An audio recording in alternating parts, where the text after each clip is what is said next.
Here we are at the end of 2017. We've seen some terrible films as usual, some really good films, but this has been overall a pretty good year for film. One of the best in recent memory. There's been some real stinkers, which we'll talk about in the worst of the year video, but this was actually a really hard list to make, and I have a lot of honorable mentions, which I have tried to hone down in the past to just a few. This year, there are just some films that didn't quite make my list that have to be mentioned, like All the Money in the World, Brawl in Cell Block 99, Wonder Woman, Call Me By Your Name, Stronger, The Big Sick, The Last Jedi, Mother, Get Out, John Wick 2, and A Silent Voice. 2017 had a lot of great films, but a lot of very polarizing ones as well, like The Last Jedi or Mother. Fans are divided on both of those films. Some think it's a masterpiece. Some think it's the worst film they've ever seen ever. That's one of the most beautiful things about film, though, is that the opinions are going to be varying. We're not all robots. We can all think and act differently, which is why the next 15 films are going to be different for myself than probably for you. I chose 15 because there are just too many this year that I did not want to leave off this list. So let's get started with number 15. Good Time, directed by the Safdie brothers, was much more than a good time. It was a great time. That was a horrible pun, and I'm going to go jump off a cliff. That being said, I had a really great time watching this film. I thought the direction was gorgeous. I thought it had Robert Pattinson's best performance, and it was also a very ballsy movie. A lot of things that happen in this film, many directors, especially quite famous directors and writers, would not even think of doing. That's one of the reasons why I have a lot of respect for the Safdie brothers for making a film that is quite subversive and different and extremely thrilling. Oh, hi, great movie. The Disaster Artist was everything I wanted it to be and more. I was expecting a movie that was in the know about the hilarity that is The Room, but what I got was a surprisingly heartfelt film about friendship and trying to make it in the film industry. It has one of the best performances of the year in James Franco's Tommy Wiseau. It's definitely worth checking out, even if you're not a huge fan of The Room. I feel like each year Mike Flanagan makes a great film, and each year Mike Flanagan makes a great film that people don't talk about enough.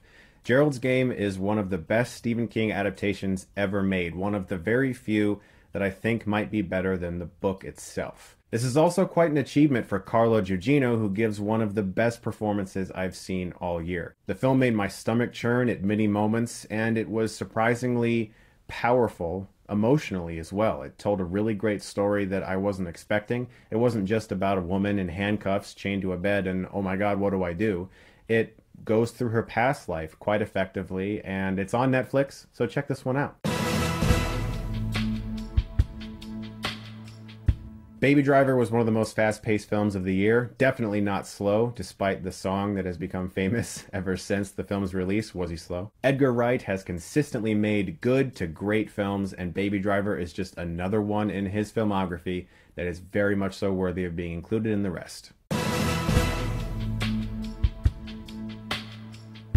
Three Billboards Outside Ebbing, Missouri wasn't just the most uniquely titled film of the year, it was also one of the most unique films of the year. Frances McDormand gives maybe her best performance ever. It's a film that pulls no punches when it comes to dialogue that could be off-putting for some.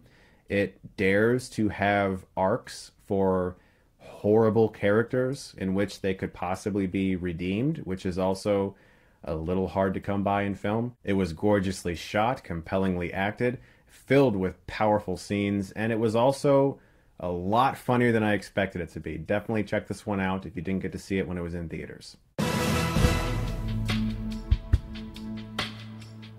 Similar to Three Billboards, I've never seen a film like A Ghost Story.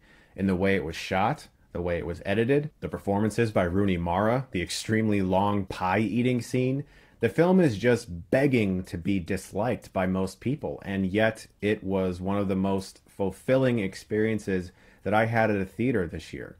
I found this movie extremely touching. It also has one of the best endings and songs featured in that ending of the entire year. I highly suggest checking this one out if you missed it.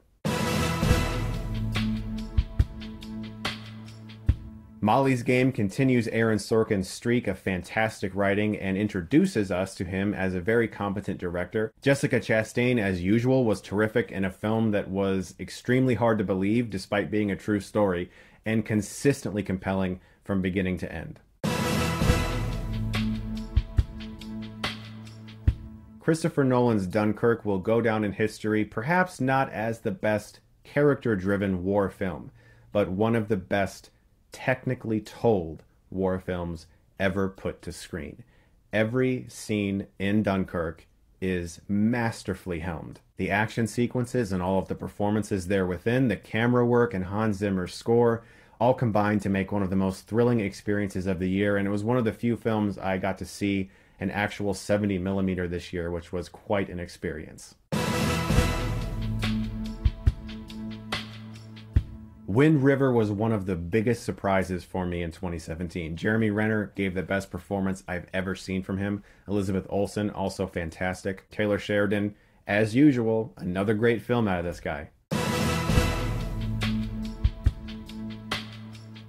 Logan was the Wolverine film I have wanted for as long as I can remember.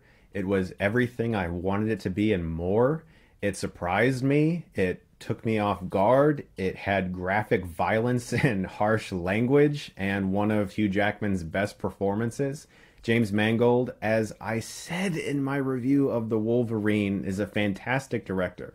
The problems that The Wolverine had, I saw the potential for greatness. I loved The Wolverine except for the last 20 minutes.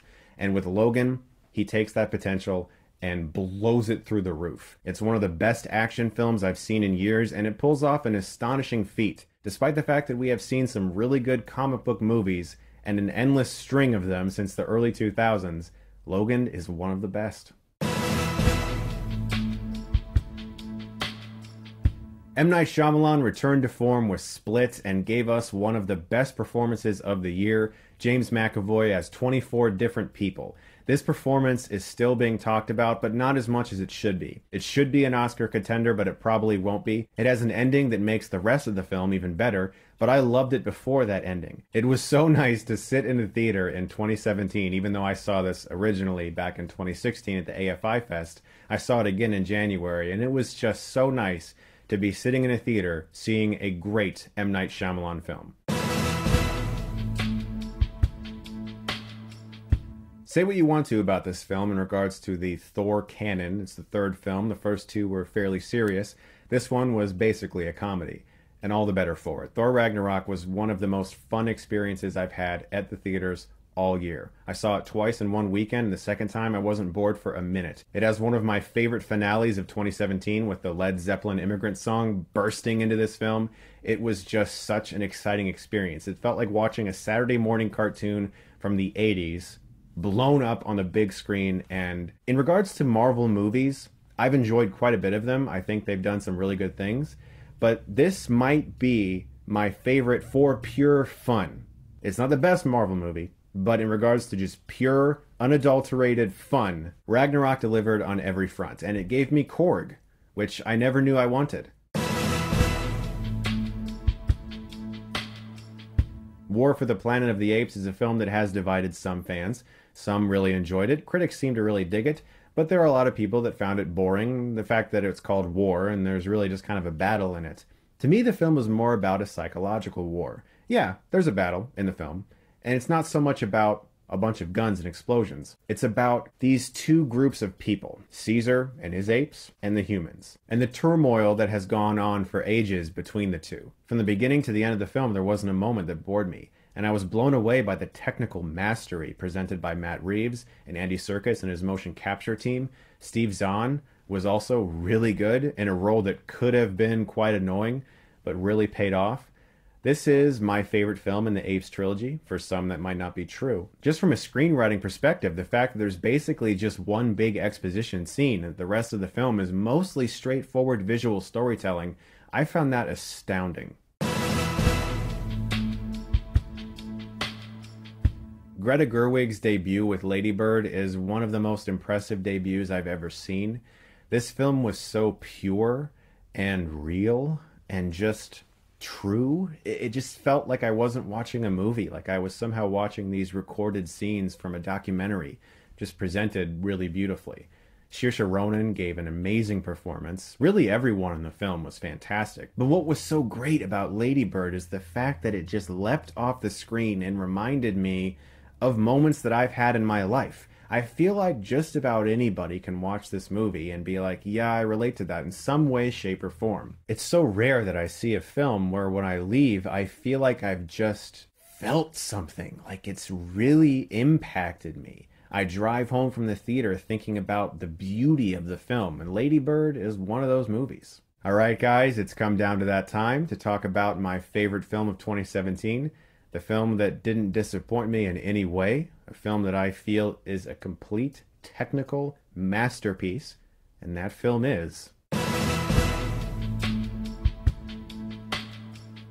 It took me a long time to appreciate the original Blade Runner. It was a film that was far more adult and mature than I expected it to be when I first watched it.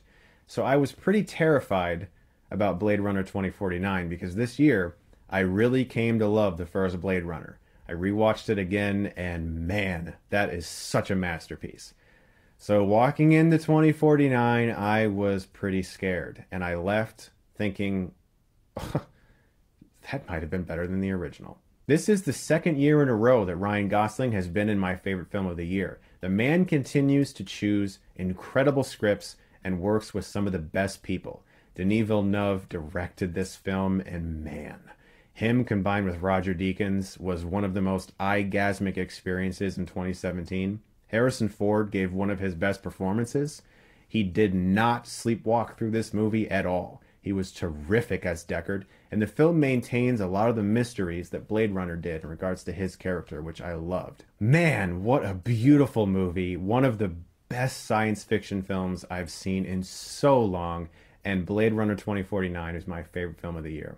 Guys, thank you for experiencing another year in film with me. It has been quite the ride. I had a great time talking about movies with you this year. Thank you so much, as always, for watching. Look forward to my worst of the year list coming soon. Ugh. I'm already dreading it. Guys, thank you so much as always. And if you like this, you can click right here and get Stuckmanized.